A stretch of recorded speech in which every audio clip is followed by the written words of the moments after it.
আগামী জাতীয় সংসদ নির্বাচন উপলক্ষে আমার পূর্বের ভিডিওতে বলে গেছিলাম, কারো পৌষ মাস কারো সর্বনাশ। কথাটা অত্যন্ত জরুরি, আবশ্যক এবং সুপরিচিত কথা। কারো পৌষ মাস কারো সর্বনাশ।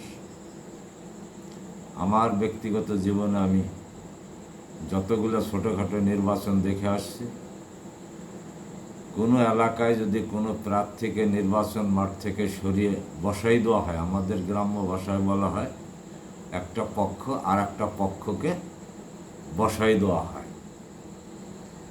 তাহলে যেই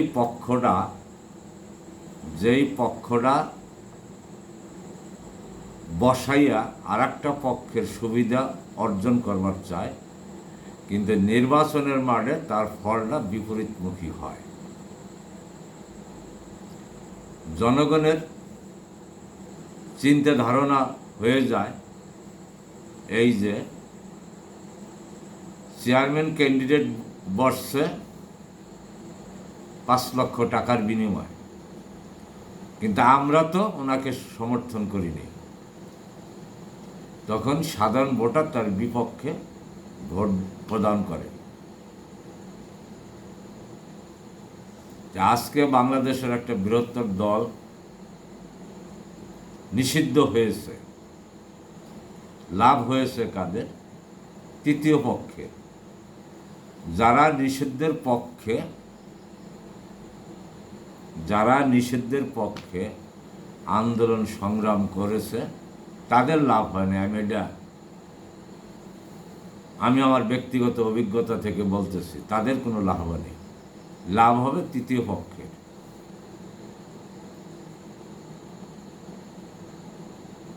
এর একটা ফিউচার আছে। তাদের যদি লাভ করতে হয় তাহলে আর একটা উইকেট ফেলাই দিতে হবে। সেই উইকেটটা ফেলে দিতে পারলে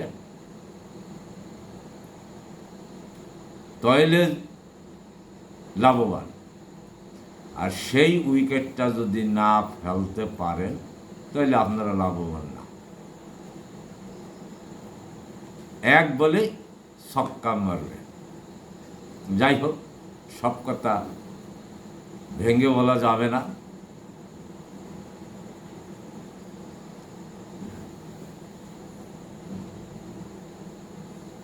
আপনারাও দেখতেছেন রাজনীতির অঙ্গন, আমিও দেখতেছি।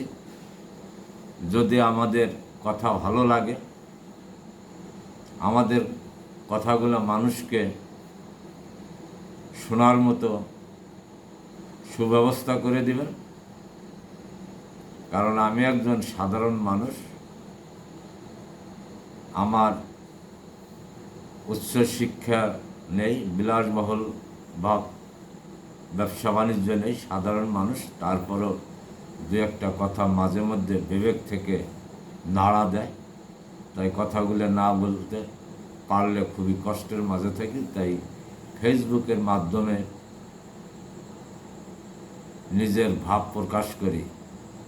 আর বর্তমান দেশের পরিবেশ পরিস্থিতি অনুযায়ী ফেসবুকে অনেক সময় কথা বলা নিষেধ আছে। কারণ একটা প্রসঙ্গে কথা বলতে গেলে আর একটা প্রসঙ্গ অটোমেটিকলি চলে আসলেই কথাটা যদি কারো পক্ষে পড়ে সে বলবে ভালো কথা বলেছেন, আর কারো যদি বিপক্ষে পড়ে সে বলবে যে ওই ব্যক্তিও একটা দেশদ্রোহিত্র। যাই হোক, আপনারা সাধারণ মানুষকে কথা বলার সুযোগ দিন। গণতন্ত্র মানে বাক স্বাধীনতা। যেই দেশের জনগণের কোনো বাক স্বাধীনতা নেই, সেই দেশের কোনো গণতন্ত্র নেই। গণতন্ত্রের মূল ধারায় চলে আসবে, গণতন্ত্র চর্চা করবে। গণতন্ত্র কাকে বলে, কত প্রকার, কী কী, এই বিষয়ে সংজ্ঞা তৈরি করবেন এবং গণতন্ত্রের উদাহরণ তৈরি করবেন, গণতন্ত্র বাস্তবায়ন করবেন, গণতন্ত্র প্রতিষ্ঠিত করবেন, গণতন্ত্রের মাধ্যমে এদেশের মেহনতি জনগণ, শিক্ষিত জনগণ মুক্তি পাবে। যারা গণতন্ত্রের মুক্তিকামী নয় তাদেরকে গণতন্ত্রের মুক্তি প্রদান করবেন যারা উপরে নীতি নির্ধারক আছে। ধন্যবাদ। অনেক আলোচনাই করলাম।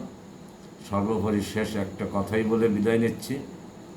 যদি আমার এই আলাপ আলোচনার মাধ্যমে কোনো ভুল ত্রুটি হয়ে থাকে, দেশ ও জাতির কাছে, দেশের আপামর জনগণের কাছে ক্ষমা চেয়ে আজকের মতো বিদায় নিচ্ছি। খোদা হাফেজ। বাংলাদেশ জিন্দাবাদ।